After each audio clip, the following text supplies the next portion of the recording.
I didn't want him to do the right things in the right way for him. I wanted him to do it for me. Right. It was very selfish. This is not the way I pictured it. I had to let go of a lot of dreams. I had to divorce the house we were living in. Mm. I mean, like I had to let go of a lot of things. I wanted it for me for very, very selfish reasons. And so that dovetails into your question is that's what God began to lift and to say, wow. Wow, Tanya, you are really over focused on your wants, your needs, how you think life should go. Remember me, I'm God. I am the one who gives you the plan, not you give me the plan. And I'm like, God, what, what do we need to do? What he was saying to me was, I need you to step aside. Mm. That was really heavy, And that's hard. really heavy. And the other piece that I came to was, God, I'm too weak to move myself. I need you to move me.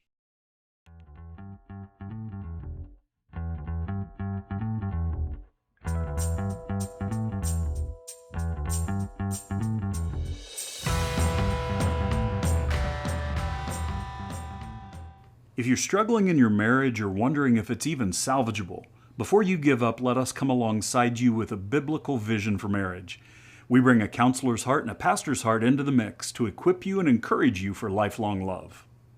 Today's episode of The Vision Driven Marriage is brought to you by the Blessed Family Recovery Summit, happening October 24th through the 26th. Now, if you have ever felt overwhelmed by the challenges of addiction in your family, this summit is for you. It's more than just an event. It's an opportunity to find strength, hope, and healing in the midst of the chaos. Proverbs 13:12 tells us that hope deferred makes the heart sick, but a longing fulfilled is a tree of life.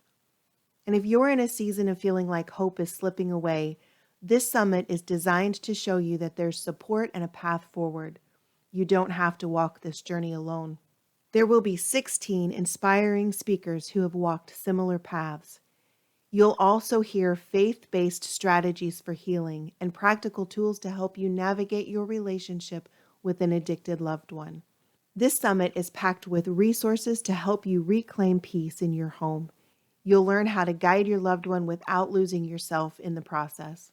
So if you're ready for hope, healing, and practical steps forward, be sure to join us for the Blessed Family Recovery Summit, October 24th through the 26th. For more information, check the link in the show notes. You don't want to miss this. Welcome to the Vision Driven Marriage. We're Doug and Leslie Davis, and we are really excited about all of the information we have to share with you today. Today we have an amazing guest, a phenomenal guest. Her name is Tanya Gioia, and she is a Christian-focused addiction relationship coach. But not just that, folks, she has been in the trenches.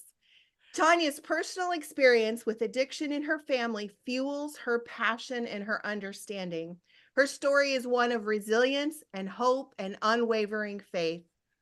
Her husband got sober 5 days before Christmas in 2010, and that's a time that she thought would solve everything. But instead, it brought new challenges.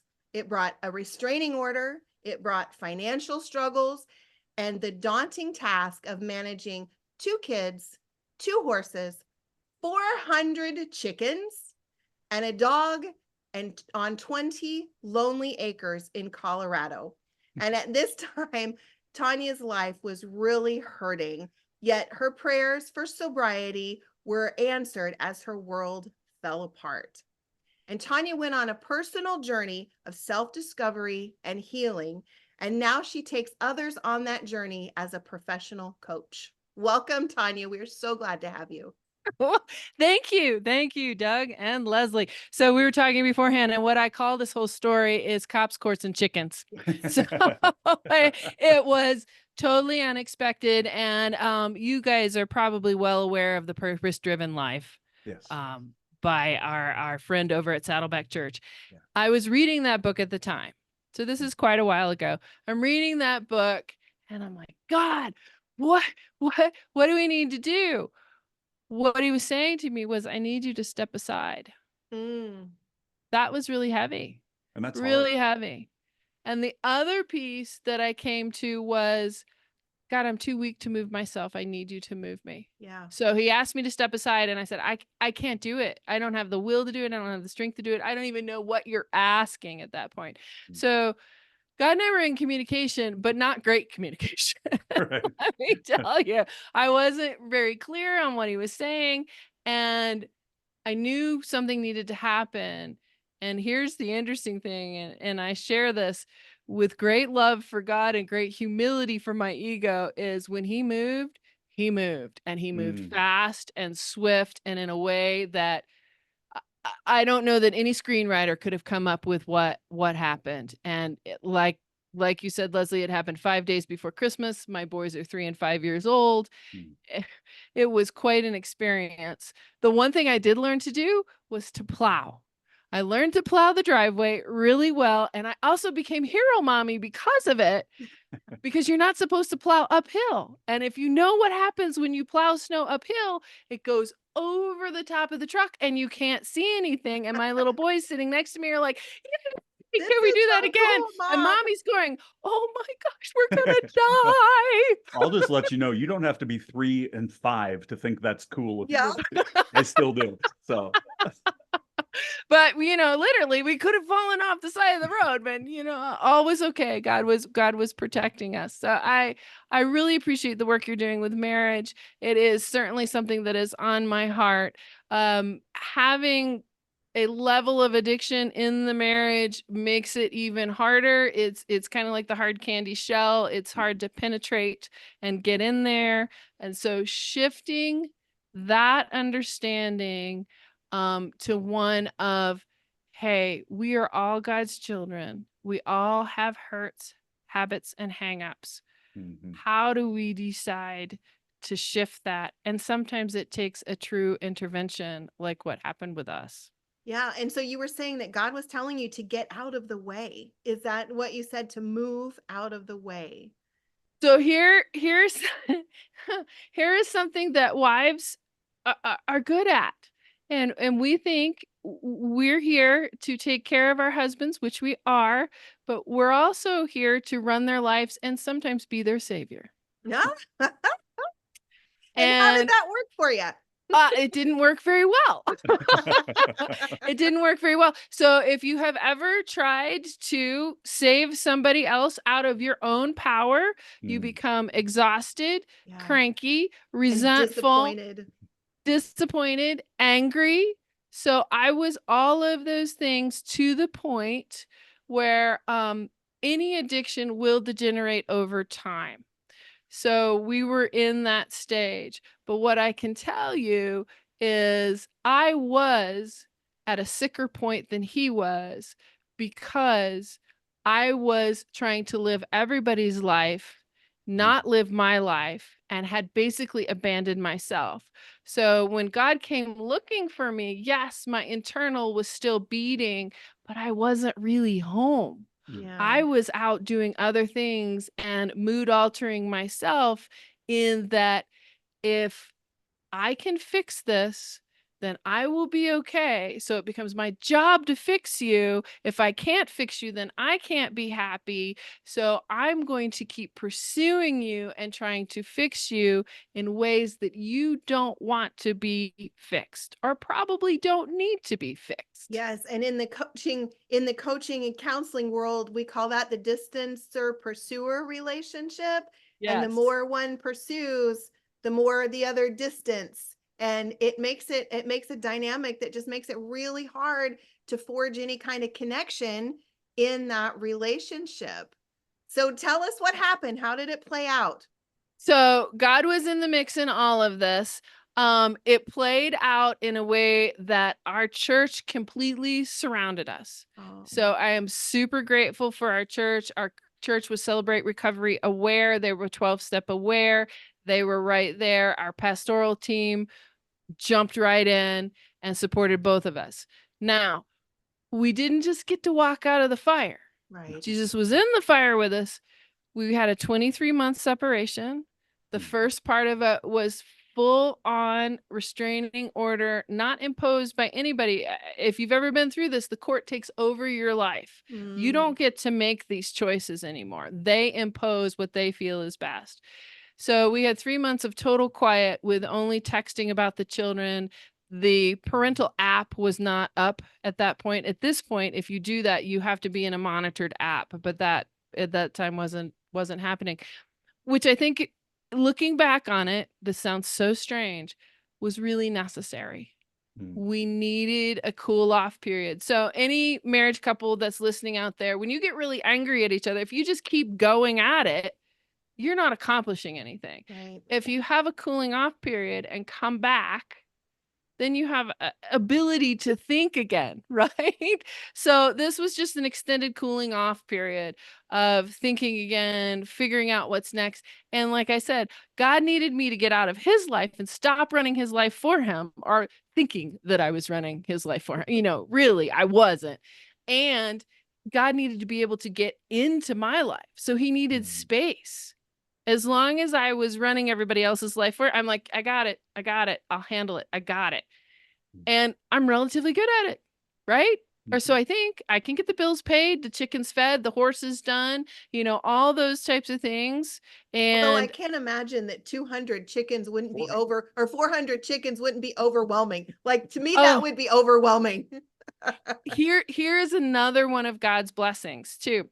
So we live 22 miles from town, which meant, I had one in kindergarten and one going to preschool. I worked, all those types of things. So we left at 7:30 in the morning, did our things, came back about 5:30 in the evening, plowed the road, fed the kids, fed the animals. I had a wood burner at the time, so I had to load the wood burner as well.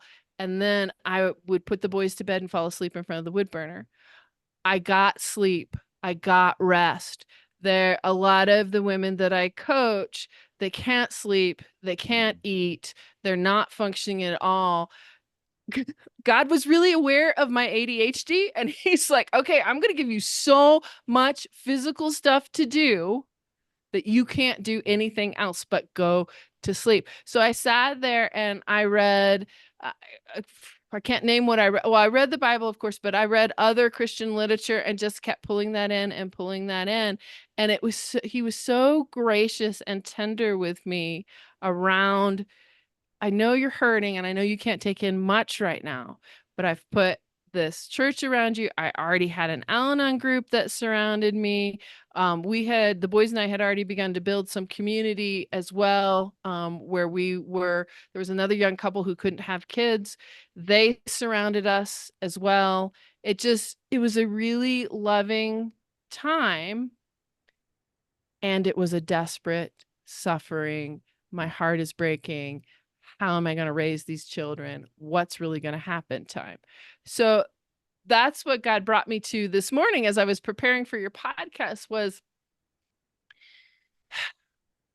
sometimes the sweet and the bitter are together, and to absorb both of them at the same time. And when you're looking at God going, this is not the time, and he's going, this is the time. Yes. You're saying, okay, I wasn't the primary wage earner.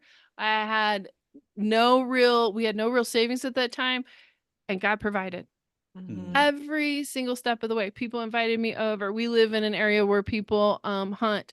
They opened their freezers and gave us game, all kinds of things just came together. And then for my husband, he walked into the minute that he was released from jail, he walked into an AA meeting and said, I'm not leaving here until I get a sponsor. Good This for man him. was super courageous. He knew what he needed to do. God was right behind him, and our pastor stood with him every step of the way. Like I said, we had full restraining orders, so he had to be supervised visitation. The church opened the door, and 5 nights a week he was with his kids. So Wow. That's it just amazing.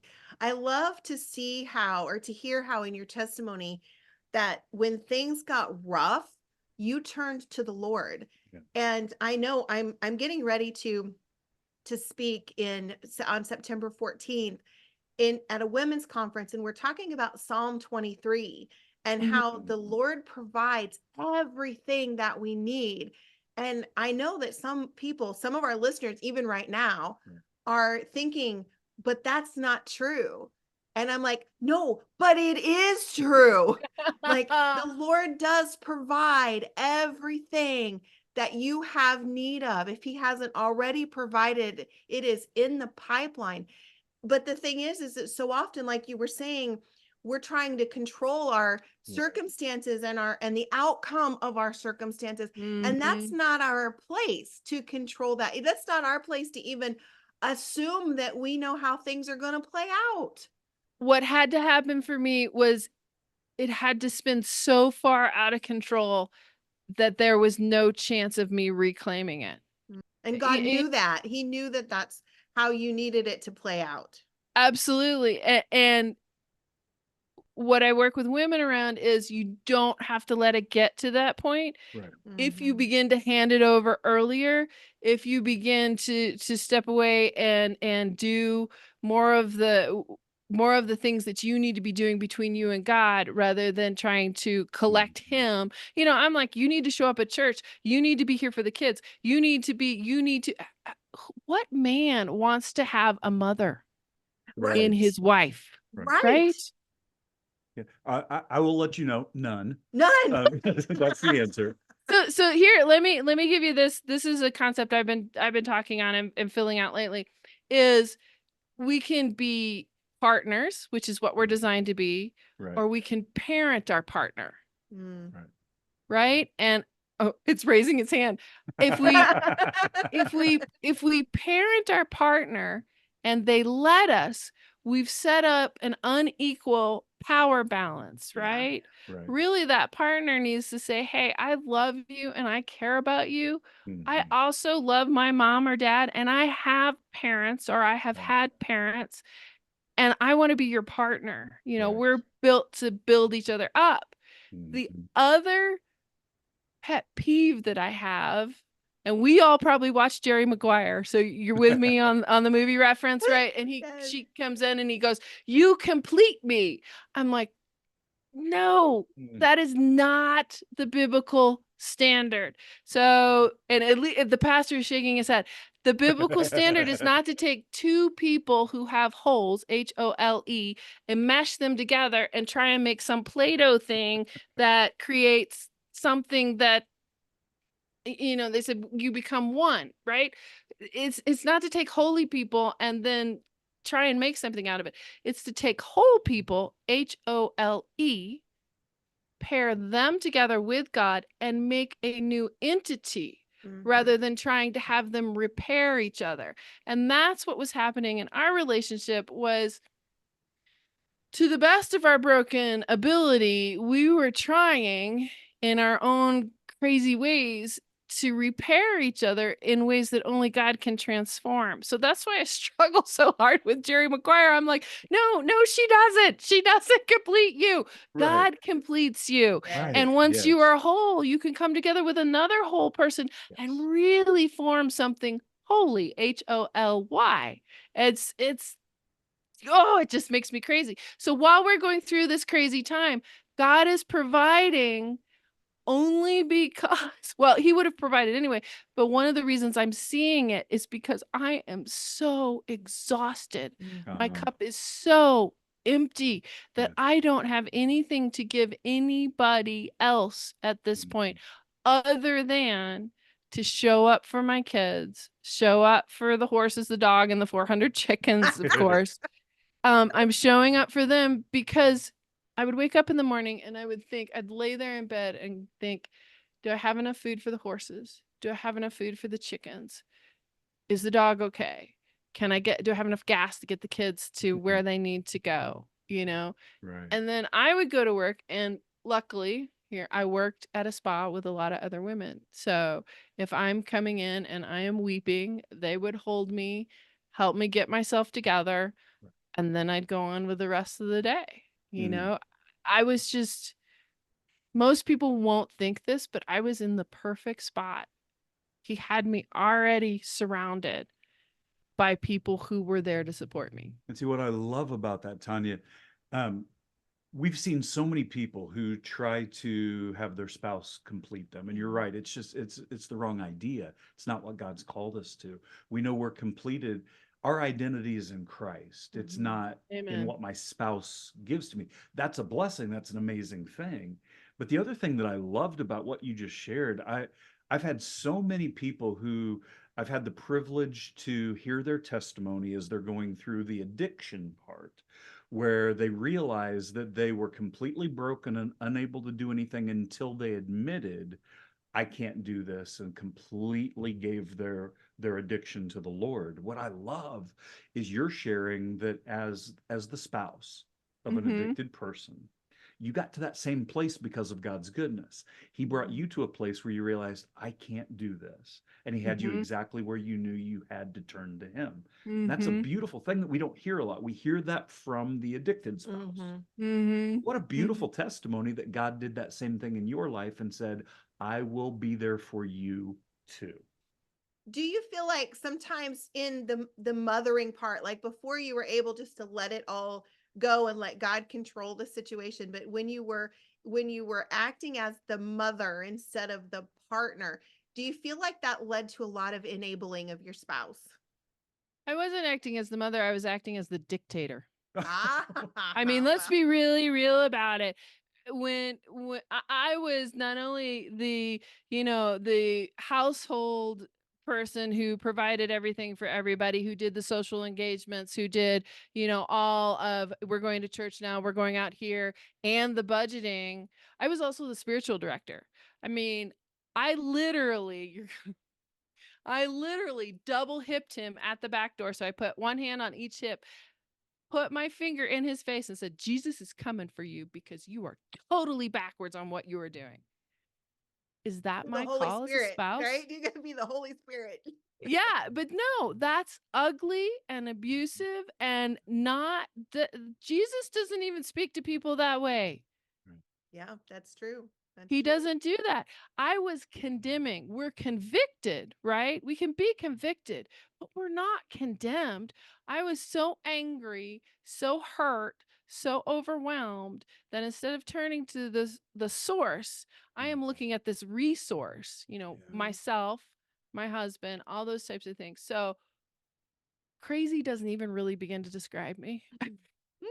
Oh, my sickness was as deep, my soul sickness was as deep, if not more so, than his. So not only was I enabling, I was dictating, strong arming. We haven't even talked about, not only was I yelling, screaming, kicking, crying, all those types of things, I'm shooting guns off in the backyard. I wasn't shooting at anybody, but I I was that angry. Through the process, I think a lot of people right now can relate to the problem you're presenting, because with right intent, everyone wants the things that are negative in their spouse's life to be better. The Yes. problem is when we try to go about the right desires the very wrong way, and it becomes so difficult because we can justify for a while, but what I want for my spouse is good for them. They should want that, and get stuck in that pattern of doing As a things the wrong way justification. and Yeah. justifying it because, well, I love them and their life would be better if they would just do this. And so I think a lot of people can relate to that. They can understand getting Yeah. stuck in that situation. What were the things that happened that allowed you to not stay stuck in that situation? Well, let me back up just a bit. I didn't want him to do the right things in the right way for him. I wanted him to do it for me. Right. It was very selfish. This is not the way I pictured it. I had to let go of a lot of dreams. I had to divorce the house we were living in. Mm. I mean, like I had to let go of a lot of things. I wanted it for me for very, very selfish reasons. And so that dovetails into your question, is that's what God began to lift and to say, wow. Wow, Tanya, you are really over focused on your wants, your needs, how you think life should go. Remember me, I'm God. I am the one who gives you the plan, not you give me the plan.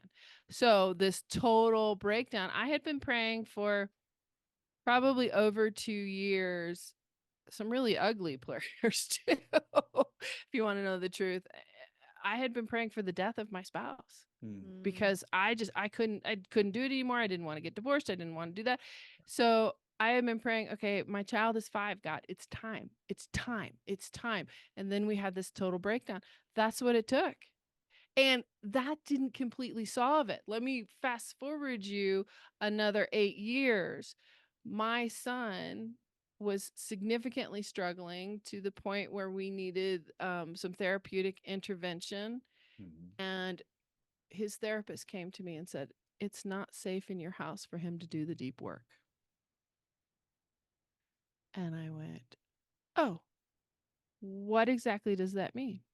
She said, it's not emotionally safe enough for him to really be vulnerable and do the deep work he needs to do. Wow. So although Jerry and I had done a lot of work, 8 years ago, we were seeing some of the trauma effects come out in our child. Because remember, they're there for all this craziness, right? Yeah. They're there. They see it. And they say, oh, well, they're just little. And no, those are the ones who can't express it. It's really worse for the toddlers and the little ones who are all part of that. So it's coming out over here. So when she explained it to me, I'm like, okay, I need the therapy. It's me. So in answer to your question, this has been an evolution and a journey. And that's where I think you would agree with me that it's not one and done with saved. Salvation is the beginning of the process and a deepening process that happens. And so my guys are now 17 and 19. I'm still learning enormous amounts by that reflection. It's that working out of our salvation, yeah, right? That's our working out of our salvation. And fear and trembling. Yeah, it's a beautiful thing to know that yes, we were saved and are being saved, as you said. Yes. And that constant relationship with a holy God who gives us grace. And I think that in a situation like what you've been telling us about, sometimes we forget that the grace that God gives provides what we need for today, but it doesn't always provide what we thought we were going to get or what we thought we needed. But he gives to us what we need for today. And so the beauty of that for those who are struggling, we might not see what we hoped to see. But when we turn truly surrendered to Christ in his perfect timing, we'll see what we need to see. That's hard to accept when what we need isn't what we want. When I really began to heal is when I could say I was really thankful for the addiction in our marriage. I was thankful for the events that happened because, Doug, I was not a nice person. If you and I had been married, you probably would have been out drinking too, going, I can't deal with this woman. So it's feeding both things. I had my own baggage coming in. That's why Jerry Maguire bugs me like crazy. He has his own baggage coming in. Renee Zellweger has her own baggage coming in. And instead of going up with this, going to the source, right? We're trying to get it from these imperfect people. And the way I went about this, I don't know that my husband had the opportunity really to say, okay, I'm going to stop. Because we all look at people who are struggling and say, well, if you loved me, you would stop. That has nothing to do with it. It has nothing to do with it. Really, in all honesty, they don't love themselves. Yeah. So they can't give what they don't have.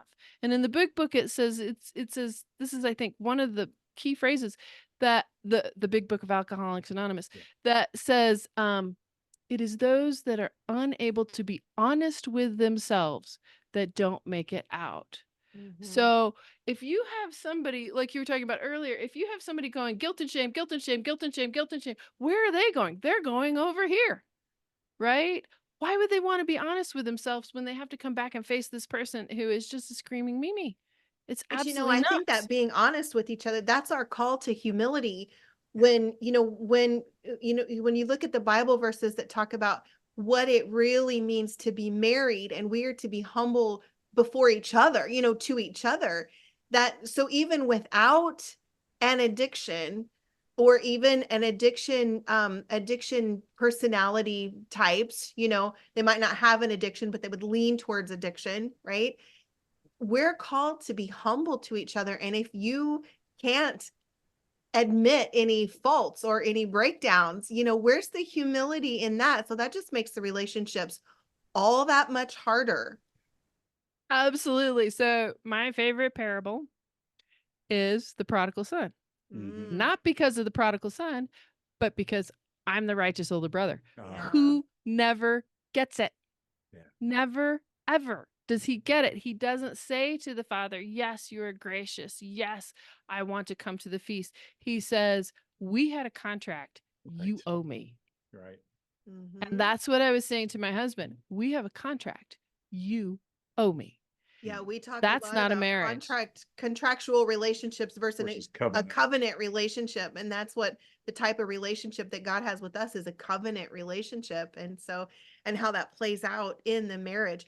But what I love about the story that you're telling is that it really speaks to the fact that when you are coaching other women and their families, it, like, you're bringing so much experience and so much heartfelt, I don't even have a word for it. I'm at a loss for a word, which doesn't happen very often, but a heartfelt need, knowing that things can be better for them, and that's got to come out in your coaching. I just know it does. Absolutely. So you had asked me about enabling. Not only was I doing everything to make the family look okay. Mm. So, somebody picks up the ball. If somebody drops out, somebody picks up the ball and they carry it and they make it look okay. Then to make what I wanted to have happen, I'm heaping shame upon Mhm. shame upon shame. We don't think of that as enabling, but it is, because what does that person want to do? They want to go out and mood alter with whatever their choice is. Yeah, So escape. They that want to escape from that. Yeah. they want to escape all that. So that's when I work with women. My experience and a lot of the experience with the women that I work with is we've forgotten who we are. Yeah. We've Mm. forgotten whose we are, we've forgotten who we are, and we've totally abandoned ourselves. So even when God does come to talk to us, right? We can't hear him Yeah. because we're so busy doing busy that we can't hear it at all. So I I conceive of it as my own mood altering was, I'm going to make this okay. I am going to fix this, and whatever sacrifice it takes, which is a misnomer from the church sometimes of, well, you should just be the quiet wife and you should just take Mhm. care of this and you should just do this. God doesn't say that. It's No, not helping anybody Right. it's not. for me to ignore sin in my life, Mhm. sin in my family. It's not helping anybody to hit the target if I ignore that there's even a target there to hit.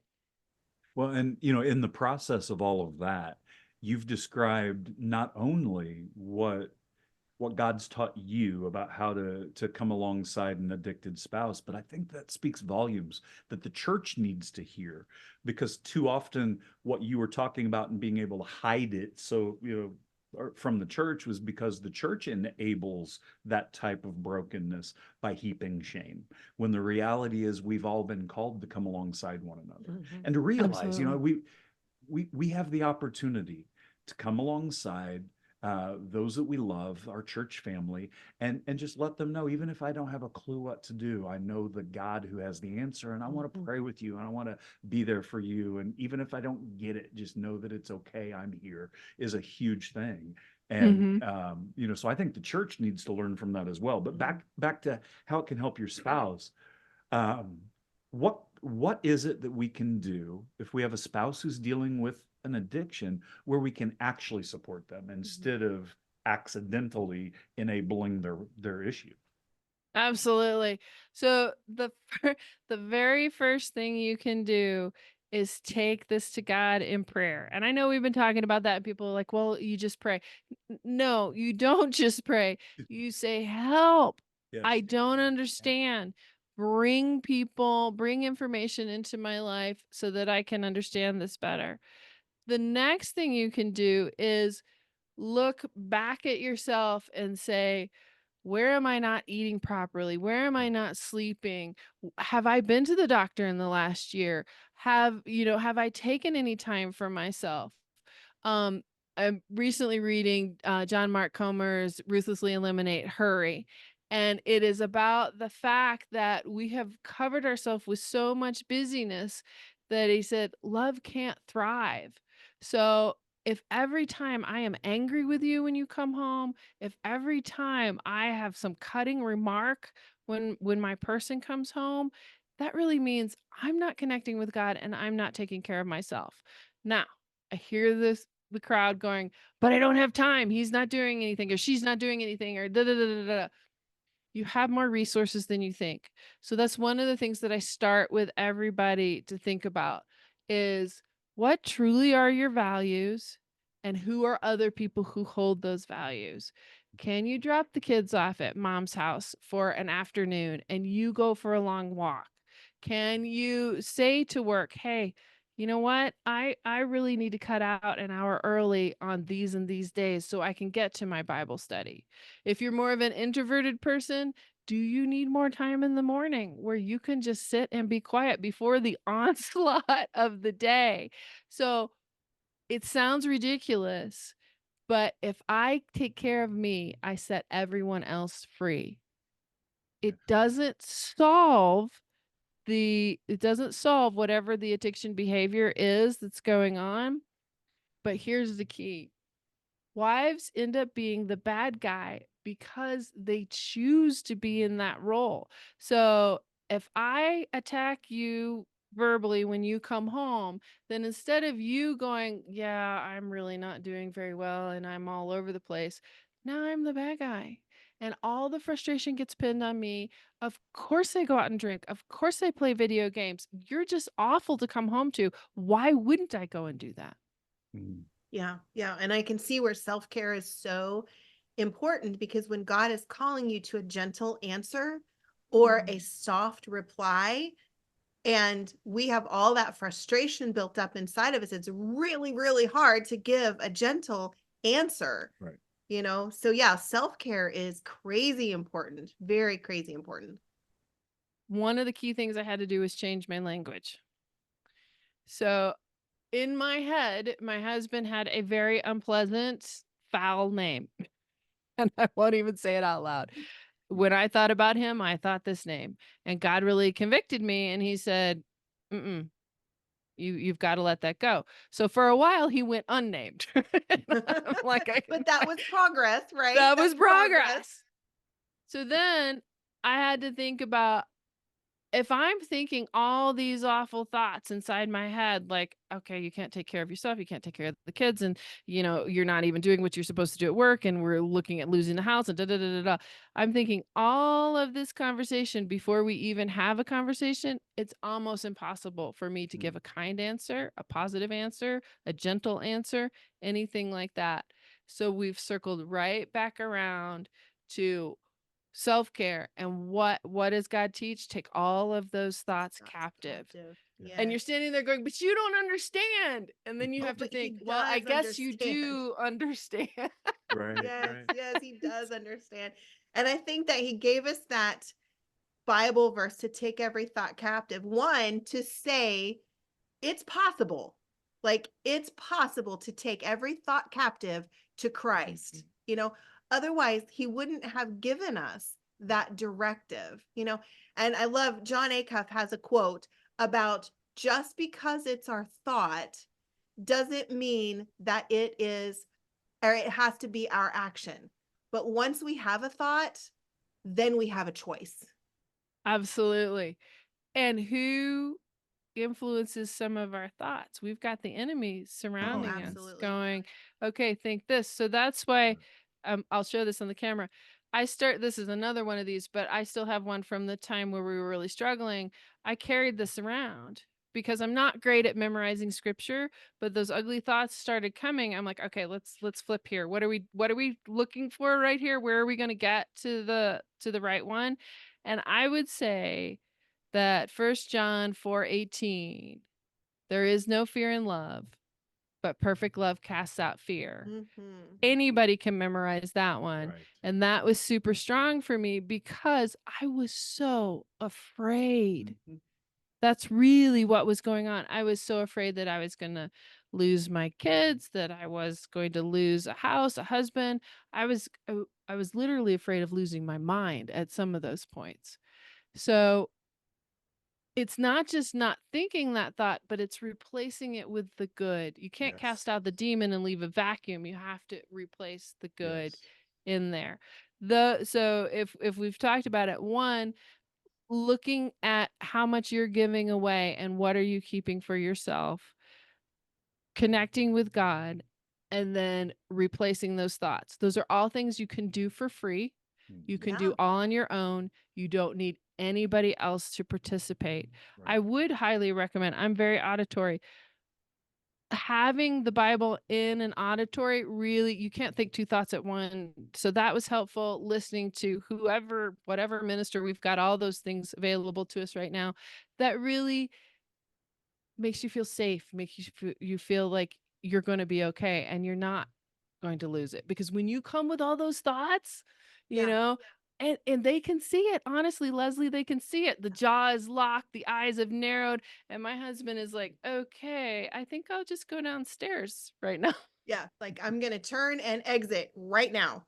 Yes, Right now. absolutely. And it's kinda like Absolutely. you were saying before we hit record about having that internal chatter, and you have already had half of a conversation before the conversation has even started, maybe even before he has even walked in the door. And if that internal chatter is not tempered by the Holy Spirit and in control of, and Christ is in control of that, that can be very damaging and undermine relationships in ways that have a long-term Right. effect, or really have a long-term effect. Oh, well, not only was Christ not in control, I wasn't in control. We were a car veering off the road. I mean, we Right. just didn't, there was no control in No. there. I want to leave you with one thing that I've picked up today or just recently. This is not mine, but I think this one is really apropos. So, Dr. Jack Aido does a lot of work with marriage and around addiction, those types of things. A loving attitude seeks out connection. So we know the opposite of addiction is connection. Why do people use? Because it works and it makes them feel less lonely, less afraid, and sometimes safe. So a loving attitude seeks connection. An unloving attitude you seeks correction. Mm. Mm. So every time he walked through the door, I had built up this whole story, this whole narrative that I could somehow correct him, teach him by whatever means I had in my hands. I could make this person change. And that is a true lie of the enemy. Truly. Well, and when you were sharing earlier, Tanya, about how God showed you that there were things that you needed to take care of so that you could approach your husband in a more loving way instead of in an unloving way. That's something that I think we've seen over and over again. We want everybody who's listening to understand that whether you're the spouse who is trying to help an addicted spouse, or if you're the addicted spouse, Mhm. the very first thing for you to realize is what was just shared. God's going to start with you, Mhm. not with your spouse. It's going to start Mhm. with you and show you that Although there's a call in your he life, may be starting with the spouse right? At too, the same time, but but we're responsible for our own walk with the Lord. We're not right. responsible for And our so spouse's we've got walk to take with the care of Lord. our own side of the street. Yes. And so the addicted spouse may be acting in an unloving way toward you, but you Mhm. have to make sure that you're not acting in an unloving way towards your spouse.